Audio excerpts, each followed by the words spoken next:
His hand paused on the doorknob, eyes scanning the chandelier I hung myself, as if counting what I was worth. My son smiled for the first time in years, not at me, but at the marble floor under his shoes. That night, I slid an envelope across the table, and the world between us cracked open for good. When my husband died, silence filled every corner of this house, the kind of silence that isn't peaceful. It hums with absence, like a wound that forgot how to close. I was 59 then, 63 now. 4 years of learning how to breathe without someone deciding when I should exhale. My name is Ruth Ellison. I was a wife for 35 years, a mother for 32, and a fool for both just as long. I say that without bitterness. It's simply arithmetic. You spend decades giving, they spend decades taking, and one day you wake up realizing you've built a life for everyone but yourself. Marcus, my son, used to have the same eyes as his father. Warm brown, curious, full of questions. Lately they've turned into mirrors. You look at him, and all you see is yourself reflected in ways you never wanted. When he showed up that afternoon, unannounced, it wasn't love that walked through the door. It was curiosity wrapped in cologne. He stood there in my new living room, eyes tracing the lines of the walls, the gold frames, the polished banister. His mouth curled into a smile that didn't reach his eyes. "Wow," he said. "You've done well without Dad." Just like that. An observation, not a compliment. I remember the sting of that moment better than the sound of my husband's eulogy. Marcus didn't see the years between death and this chandelier. He didn't see the days I rented out the guest room to pay bills, the nights I ate toast instead of dinner to keep the lights on. He only saw the marble now, the house rebuilt from my grief, and thought it fell from heaven. Ashley followed behind him, my daughter-in-law, the kind of woman who never says anything outright. She just leaves her words on the floor like traps. Her perfume arrived before she did, heavy and sweet, the kind that lingers long after she's gone. She kissed my cheek as if it were a formality. "Ruth," she said softly, "this place looks incredible. You've done so much." Her tone was smooth as butter, but her eyes were busy taking inventory. I smiled the way old women do when they know exactly what's happening, but won't give the pleasure of acknowledgement. "I managed?" I said. Ashley laughed lightly. "Oh, you've managed beautifully." Marcus wandered toward the staircase, pretending interest in family photos. I noticed how he skipped the one of me holding him as a child, the one where his father's arm rested around us both like a claim. Maybe it reminded him of the man he's slowly becoming, a man who measures love in ownership. There was a time when Marcus would call me every Sunday. We'd talk about work, his dreams, even his fears. Then Ashley entered his orbit, and suddenly I was orbiting him. Calls became texts, texts became silence. I wasn't naive. I knew what she was doing. I'd done the same once, won a man's devotion by cutting him from his roots. Only difference was, I spent my life regretting it. Now it was happening to me. Full circle. We sat for tea. Ashley commented on my china set. "Vintage, how lovely." Marcus asked about my finances casually, pretending concern. Every word landed like a probe. He mentioned investments, property values, how lonely living alone must be. Lonely. That word. As if it were a weakness instead of a peace I'd earned. I stirred my tea slowly. "I'm fine, Marcus. The house is paid for. Everything's in my name." He nodded, but I saw the flicker in Ashley's eyes, a plan forming behind her polite smile. After they left that evening, I stood at the window, watching their car fade down the road.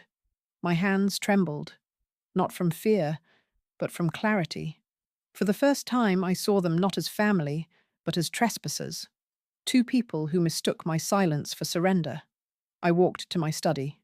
The desk lamp cast a warm circle of light, the same one my husband used when sorting bills and secrets. I pulled open the drawer and took out a blank envelope. On the front, I wrote, For my son.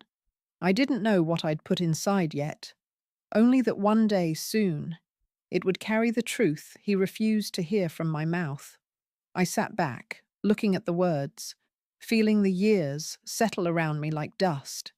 For decades, I'd been told to stay graceful, patient, forgiving.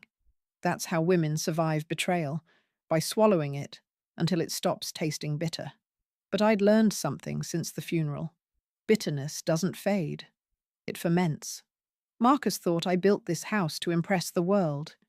He didn't know it was my fortress, my evidence that I could rise without the men who left me behind. When I finally went to bed, I stared at the ceiling and whispered into the dark, "You've done well without Dad," repeating his words, reshaping them into armor. Yes, I have, I thought. And soon, Marcus, you'll see just how well. The next morning, sunlight poured through the window like judgment. The house gleamed.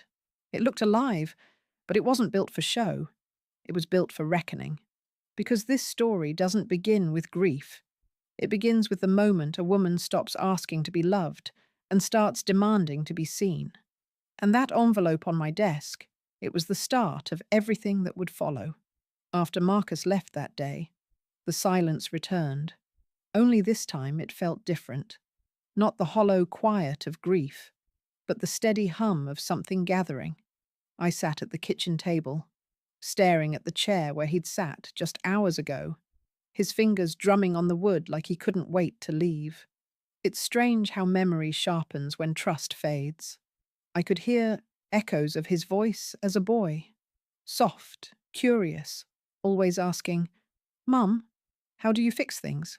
And I'd smile and tell him, "With patience." That was before patience turned into my cage. When my husband died, Marcus was 28, already married to Ashley. He called me from the hospital with his voice trembling. "Don't worry, Mum. I'll take care of you." But promises, I've learned, are only as good as the people who make them. By the funeral, Ashley had already taken over the arrangements, talking over me, speaking for me. "Ruth is tired," she'd tell the guests with a sympathetic smile. "She shouldn't worry about these things." I remember watching her glide around in black silk, hand on my son's arm, accepting condolences meant for me. She looked the part of a dutiful daughter-in-law, and yet every glance she gave me was a quiet reminder, "You're no longer the woman in charge here." For years after, I barely saw Marcus. His visits became seasonal. Christmas, sometimes Easter. Always brief, always orchestrated by her. When he did come, his eyes wandered more than they listened. If I spoke about my aches or the loneliness, he'd nod absently, like someone enduring a commercial before his real program began. I tried not to take it personally. God knows I'd made mistakes too. His father, Harold, was a man who believed silence was love and control was devotion. I stayed because that's what women of my generation did. We endured. When he died, I should have felt free. Instead, I felt irrelevant, a ghost haunting my own life. Bills piled up faster than condolences. Harold left more debts than memories. I sold jewelry, my wedding china, even his old office chair. I started renting the guest room to travellers. Lonely men who'd nod politely, but never ask my name. Every dollar I earned went to patching what he'd left behind. That's what Marcus didn't see when he walked through the door and praised my success. He didn't see the nights I stayed up doing calculations with a flashlight because the power had been cut off. He didn't see me standing in the rain, arguing with contractors who treated me like a senile woman with too much hope. He saw marble floors and chandeliers. He didn't see the bruises on my hands from scrubbing them clean. What hurt most wasn't his greed. It was his absence when I needed him most. I remember the winter after Harold died. The pipes froze and burst. I called Marcus, crying, and Ashley answered. She said they were busy, maybe next week. I never called again. I learned how to fix the pipes myself that night, with a wrench, boiling water, and sheer fury. I stood in that cold kitchen, water dripping down my arms, and I whispered, "I can do this. Alone." That was the night I stopped waiting for rescue. But motherhood doesn't switch off just because the child grows cruel. You keep loving them, even when it makes you smaller. I used to pray. For him. Not for his success, but for his softness. I wanted him to find a way back to himself before Ashley hardened him beyond recognition. Ashley, she reminded me too much of myself at her age. Clever, ambitious, pretty in that practiced way. I saw it early. The charm, the patience, the gentle way she rebranded manipulation as care. When Marcus brought her home for the first time, I felt a tremor in my chest. Not dislike, but recognition. She never raised her voice, never argued outright.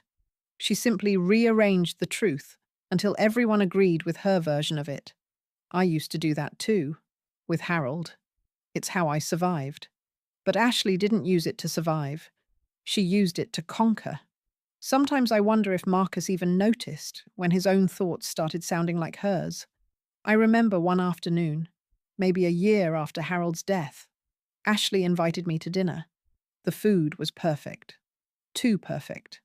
Between the wine and her stories, I realized she wasn't interested in my company. She was interested in my assets.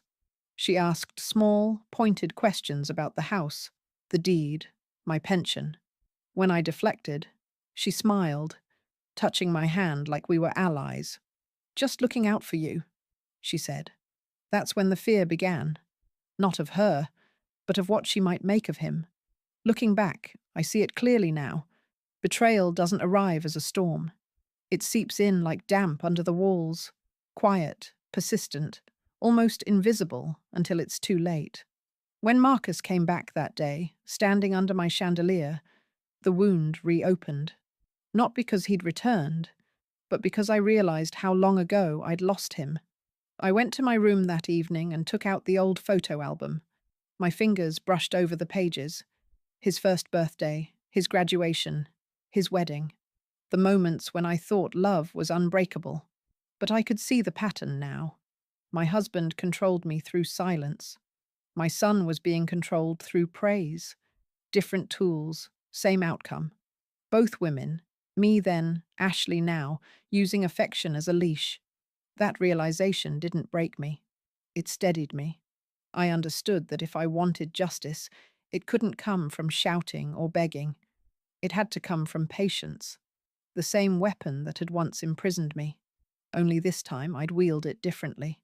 I closed the album, slid it back into the drawer, and looked at the envelope I'd written for Marcus. It was still blank inside, but I knew what it would become. Not revenge, not rage. Truth. The kind that doesn't scream, but echoes. I whispered to the empty room. "You took after your father, Marcus, but I'm not the same woman I was then." And for the first time in years, I smiled. Not kindly, but with purpose. A week later, they came again. No phone call, no notice. Just the sound of tires crunching on gravel and voices too bright for sincerity. I was pruning the roses when I saw them walking up the path. Ashley's arm looped through Marcus's, her sunglasses large enough to hide intent. "Mom!" Marcus called, waving like a man performing warmth for an audience. We were in the area and thought we'd drop by. I wiped my hands on my apron. "In the area?" I asked. "You live 40 minutes away." Ashley laughed, that polite, tinkling sound that always made me think of glass ready to crack. "Oh, Ruth," she said. "You're so sharp. We missed you." And Marcus wanted to see how the renovations turned out. I looked at her perfectly manicured nails and thought, no, you wanted to see how much you could take. They stepped inside like they owned the place. Marcus moved from room to room, opening doors, commenting on things that weren't his business. "You really modernized it," he said, tracing a hand along the oak railing. "This place must have cost a fortune." "It cost time," I replied. "And patience. Things money can't buy." Ashley's smile didn't falter, but her eyes flickered. She'd wanted me to brag, to open the door she was already halfway through. Instead, I closed it quietly. We sat in the living room.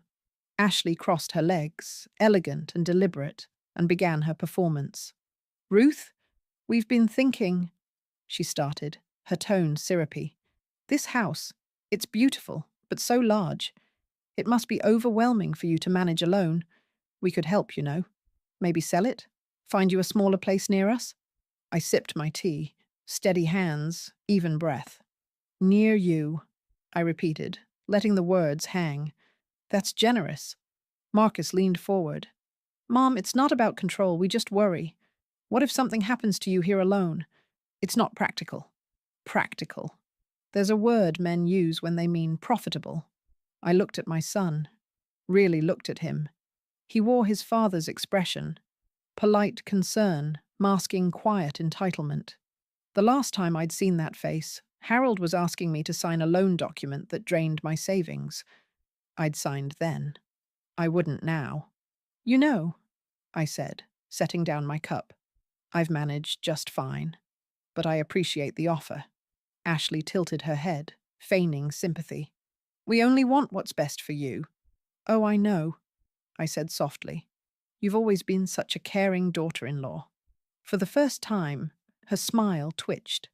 Marcus sighed, the sound of a man who thought he was being patient with a difficult child. Mum, don't make this harder than it has to be. I almost laughed. Harder than it has to be. The phrase every manipulator hides behind. Tell me, Marcus, I said, leaning back. Whose idea was this? Yours or hers? He blinked, caught off guard. What? Ours, of course. Ashley stepped in smoothly. We make decisions together. Ah, I said. Then I suppose you'll share the profit too. The silence that followed was delicious. Ashley recovered first. Ruth, that's unfair. We'd never take advantage of you. Good, I said, standing. Because I'd hate to embarrass you by proving otherwise. I turned toward the kitchen, pretending to tidy dishes, giving them space to squirm. Behind me, Marcus's voice hardened. Mum, we're trying to help, but you're being defensive. Dad would have agreed with us. There it was. The ghost he always summoned when logic failed him. Your father, I said, turning slowly, believed women should be quiet. Is that the kind of agreement you want? He flushed. Ashley's hand found his arm, calming him with a practiced touch. Ruth, please, she said gently. Let's not argue. Maybe we can look at the paperwork together. I already spoke to a friend in real estate. You did what? Her voice faltered, the first crack in her composure. I stepped closer. You spoke to someone about my property before I agreed to sell it? Her mouth opened, closed, opened again. It was just a conversation, she stammered. You thought I'd die soon, didn't you? I said quietly.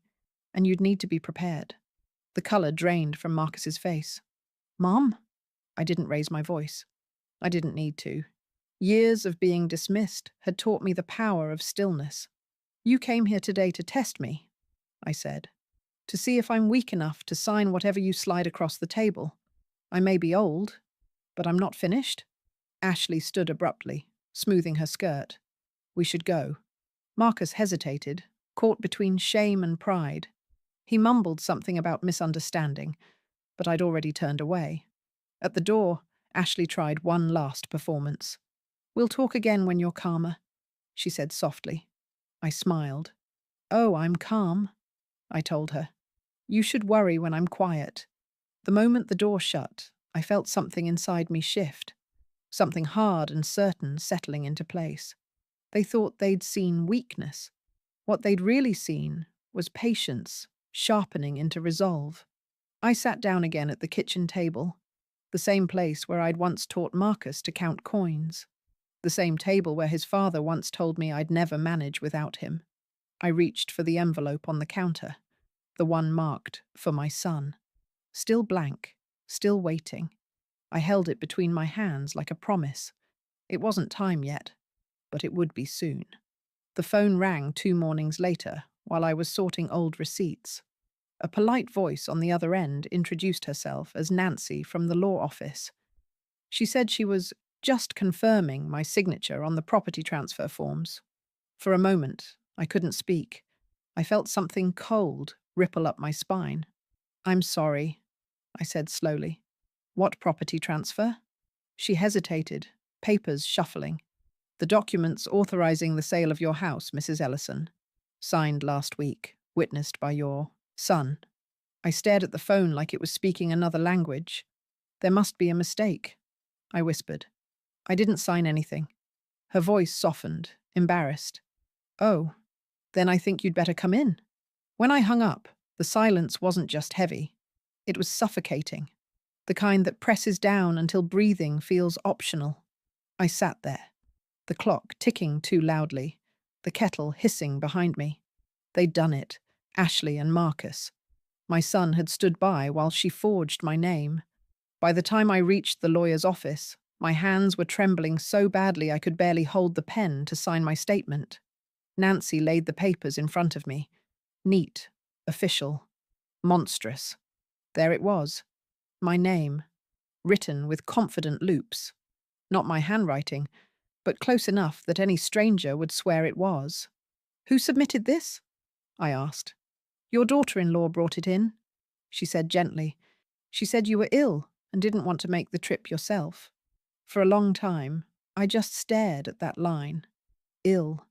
They'd painted me as senile, fragile, an old woman ready to be managed. Marcus had signed as witness. The betrayal wasn't just greed now. It was annihilation. They wanted not just my house, but my identity erased. I walked home in a daze. Every streetlight seemed to flicker harder than usual. The house felt different too, as if it knew it was being stolen. That night, I sat at my desk with a glass of whiskey and my late husband's old ledger. He used to hide everything in plain sight: debts, insurance policies, quiet arrangements. I started leafing through, desperate for something, anything to fight back with. And then I found it. An old file marked Life Coverage, Secondary Beneficiary. I opened it, and there it was. Harold's life insurance. He'd changed it a few years before he died, transferring full control to me. Marcus had no idea it even existed. It was a small policy, nothing extravagant, but enough to make a difference. Enough to rebuild, again. A laugh escaped me, sharp and broken. The irony was almost poetic. The same man who had tried to control me had accidentally left me my weapon. But the money wasn't the real revelation. As I read deeper, I realized Harold had been transferring small sums to an unknown account, monthly, for nearly a decade before his death. When I tracked the account number, I found the name attached: Ashley's mother. The page trembled in my hands. So that was it. The rot didn't start with my son. It started long before. Ashley's family had been in our lives for years, quietly draining Harold's guilt and money while pretending innocence. She didn't just stumble into Marcus's path. She'd been trained to find him. It wasn't love. It was inheritance planning. I sat there until dawn, the pieces snapping together one by one. Ashley's kindness after the funeral, her quickness to handle paperwork, her sudden push for me to downsize. Every word she'd ever spoken to me was strategy. By morning, the shock had burned off, leaving something cleaner behind. Not rage, not grief, focus. I made a list. Call lawyer. Secure bank accounts. Change passwords. Record everything. Stay quiet. I wasn't going to confront them. Not yet. You don't fight snakes by stomping around. You wait until they slither into the open. When Marcus called that afternoon, I let it ring 3 times before answering. "Mom?" he said, voice stiff. "You sound upset. Everything okay?" "I'm fine," I said evenly. "Just tired." Ashley's voice chimed faintly in the background, asking something I couldn't catch. Marcus lowered his tone. "Listen, about the house. Ash might have gotten ahead of herself. We were only trying to plan for the future." "The future," I repeated. "Yours or mine?" He sighed, a long exhale meant to sound patient. "We just thought it'd be easier if—" "Marcus," I interrupted quietly. "Did you know she forged my signature?" Silence. Then, "Mom, that's ridiculous." I smiled, though he couldn't see it. Yes, ridiculous, I said. That's what I thought too. When the call ended, I sat for a while, watching the sun crawl across the carpet. The old Ruth would have cried, but tears were a currency I'd spent too freely already. Instead, I reached for a new notebook.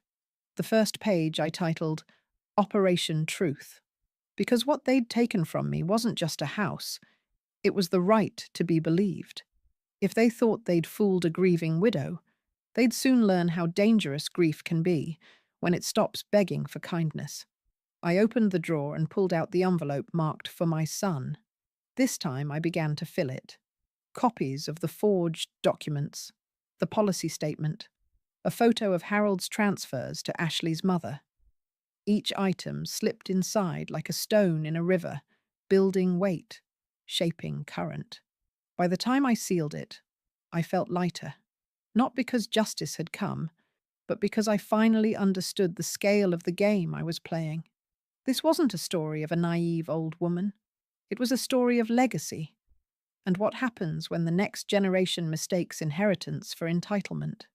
I looked at the envelope one last time and whispered, "You took after your father, Marcus, but your wife took after me. Only one of us," I thought, "will survive that resemblance." The next morning I woke before dawn. The house was still, faint blue light spilling across the hallway. For the first time in months, my mind felt clear, like fog lifting off a lake.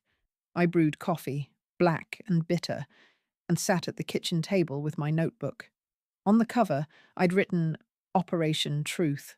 I didn't plan this out of anger. Anger burns too fast.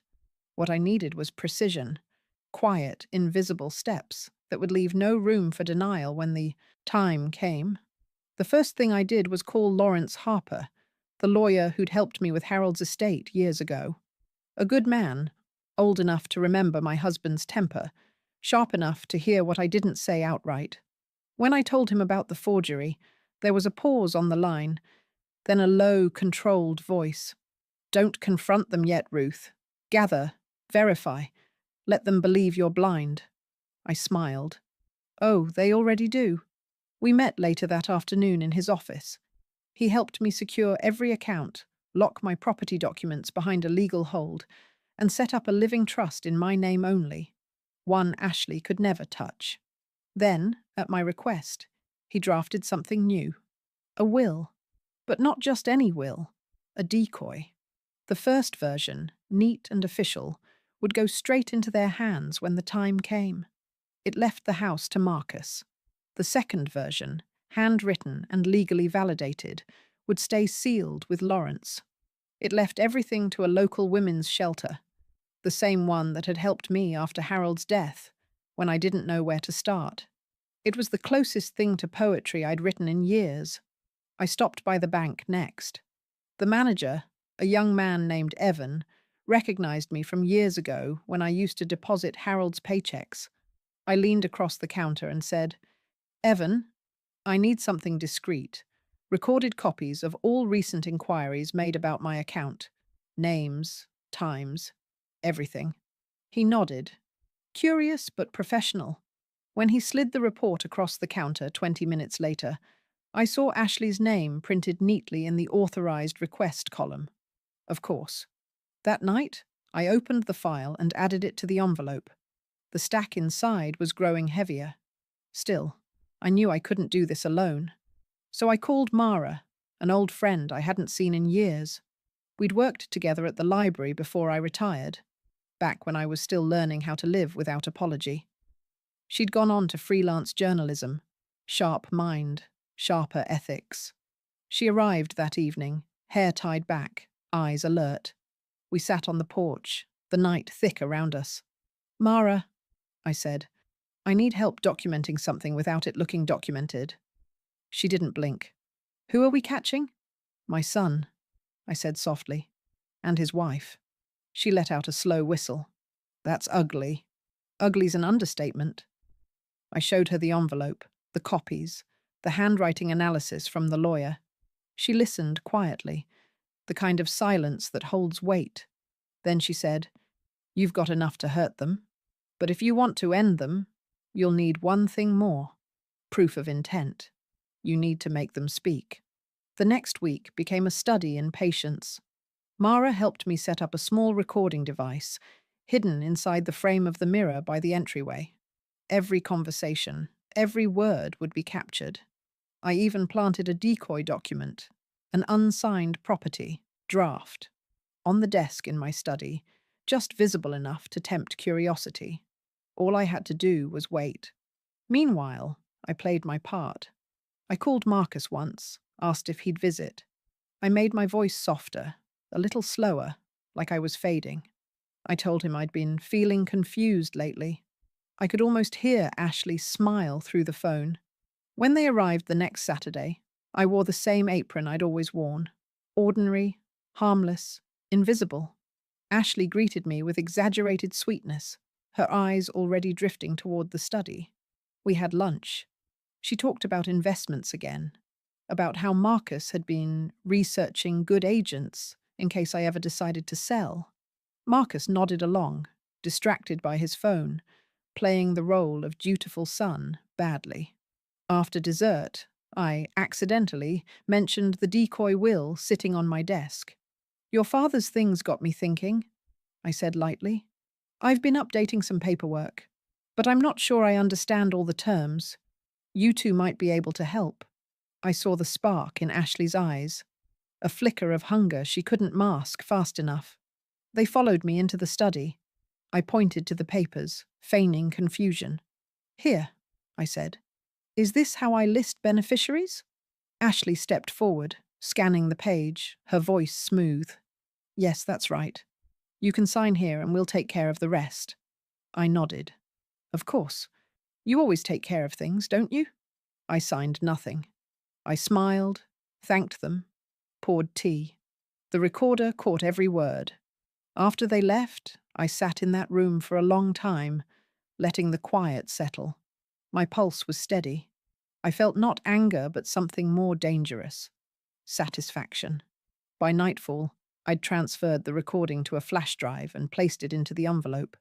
The sound of Ashley's calm deceit was almost tender, like she thought she was untouchable. I sealed the flap and wrote one more thing on the front, beneath for my son: to be opened when love no longer means obedience. Then I called Mara. "It's done," I said. She laughed softly. "You've got them, Ruth." "Not yet," I said. "First, I'll let them believe they've won. Because victory, I'd learned, is sweetest in silence, and deadliest when it arrives dressed as surrender. By the time the day arrived, everything was in place. The house gleamed like it was preparing for company, which, in a way, it was. Not for guests, but for judgment. I cooked Marcus's favorite meal: roast chicken with thyme, mashed potatoes, and the gravy recipe he used to beg for when he was 8. I set the table with the good china, the kind Harold used to forbid me from using just for ourselves. Tonight wasn't just anything. Tonight was closure dressed in porcelain. They arrived early, wearing smiles that didn't touch their eyes. Marcus carried a bottle of wine. Expensive, unnecessary. Ashley wore white again, like innocence could be sewn into fabric. "Mom," Marcus said, kissing my cheek, "this looks incredible." "It's good to feed family," I said simply. Dinner was polite. Too polite. The kind of calm that precedes earthquakes. I played my role. Gentle, uncertain, a little forgetful. Ashley did most of the talking. She asked about the new documents, said she'd love to help finalize them. Marcus nodded along like an echo. When plates were cleared, I stood and said, "I have something for you." Ashley's eyes flicked to Marcus. He looked cautious, curious. I went to the study and returned with the envelope, the same one I'd been feeding for weeks. I laid it on the table gently, as though it were delicate. "For my son," I said. "I've been meaning to give this to you." He frowned, a nervous smile tugging at his lips. "What's this?" "A mother's gift," I said softly. "Everything I've left for you." Ashley leaned forward, her fingers grazing the flap. Marcus looked at her, uncertain, but she gave a small nod. He opened it. At first, silence. Then the sound of paper rustling, slower, heavier, the forged signatures, the bank records, the transcript of the recorded conversation, the letter from my lawyer outlining the pending charges if the forgery proceeded. His eyes darted to mine, wide and frantic. "Mum, what is this?" "It's proof," I said quietly. "Proof of what you allowed, what she planned, what I endured." Ashley reached for the papers, but I was faster. I placed a second document on the table. My decoy will, bold and official. "This," I said, "is what you thought you wanted." Marcus's face paled. Then I placed the real will beside it, sealed in blue ribbon. "And this," I continued, "is what you actually earned?" Ashley's voice broke first. "You can't be serious." "I'm very serious," I said, steady. "This house will belong to a women's foundation when I'm gone. Everything else, gone, donated, erased. I'll leave the world lighter than you left me."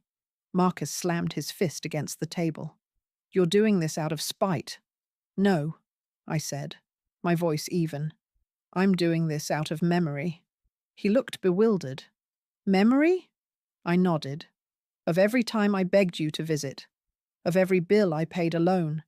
Of every lie she told that you believed, because it was easier than facing your own guilt." He opened his mouth, but I raised a hand. "Don't," I said. "Not tonight." Ashley stood, trembling now, her facade cracking. "We can fix this," she said. "We'll undo the paperwork. Just tell us what you want." "What I want," I said, "is honesty. You used my grief to build your comfort. You pretended concern so you could count my walls, my windows, my worth. You've mistaken love for access. But love is not an open door. It's a boundary." Marcus pushed back his chair, standing. His face was red, his voice shaking. "You don't understand, Mom. You've been impossible to talk to. Ashley was trying to help. Help herself," I corrected. "And you let her." He tried to meet my eyes, but couldn't. He looked at Ashley instead, searching for direction, and that was all I needed to see. The man I raised was gone. What stood before me was her creation. I slid another paper across the table. A letter. Short, typed, legal. "That's from my lawyer. It explains the next steps.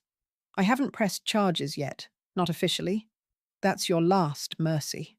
Ashley's lip trembled. "You wouldn't ruin your own son." I met her gaze, calm as stone. "I already did that once, when I raised him to believe a woman's silence is love." The words landed like a verdict. Marcus sank back into his chair. His hands covered his face, his voice breaking. "Mum, please." I wanted to reach out, to comfort him. The ache in my chest nearly betrayed me. But mercy, I realized, isn't always kindness. It's clarity. "You'll get through this," I said softly. The way I did. Alone. Ashley stood abruptly, grabbing her purse, her voice high and cold. "Come on, Marcus. We're leaving." But Marcus didn't move. He just sat there, staring at the evidence of his own undoing. When they finally left, I watched their car pull away, tail lights fading into the dark. The air was still, sharp with the scent of time and endings. I walked back to the table and gathered the remains of the evening, the wine glasses, the papers, the crumbs of a meal no one had truly tasted. Then I picked up the envelope. It was empty now, its purpose fulfilled. I held it for a long moment before tearing it in half. The sound was small, but final. In that moment, I didn't feel triumphant. I felt clean. The kind of clean that comes after a storm, when the air still smells like lightning. Justice hadn't come with fireworks. It came with quiet, with proof, with the simple act of saying enough. And as I turned off the lights, I caught my reflection in the dark window, older, steadier, untouched by pity. For the first time in years, I looked like someone who owed nothing to anyone. The morning after they left, the house felt hollow, but lighter, like something poisonous had finally bled out. I made tea and watched sunlight crawl across the floor. The quiet wasn't cruel anymore. It was earned. By week's end, word had spread. Ashley's name slipped through the town like smoke. Talk of forged papers, betrayal, disgrace. Marcus's job called him in, whispers following him everywhere. I didn't gloat. I just let silence do what justice never could. He came to me days later, shoulders bent, eyes red. "Mum," he said. I didn't stop her. I thought I could fix it. I looked at him for a long time. "You wanted it easy," I said, "and easy destroys people." He flinched, tears trembling. "Do you hate me?" "No," I answered softly. "I just don't trust you, and that's worse for both of us." When he left, I didn't cry. Grief had become an old visitor by then, familiar, harmless. Months passed. I visited the women's shelter I'd named in my will, the one that would inherit the house. Standing in those narrow rooms, I saw women folding their pain into plans, the way I once did. "This place will be yours?" I told the director. "It's time it belonged to someone who knows the cost of keeping it." Now the house stands quiet again. The air smells of roses and forgiveness I don't owe anyone. Marcus writes sometimes. Short letters, humbled words. I read them, then tuck them away. Some silences are sacred. I've stopped confusing peace with forgetting. Justice didn't arrive like thunder. It came like morning light, slow and certain. And when I think of everything I lost and everything I reclaimed, the truth settles inside me.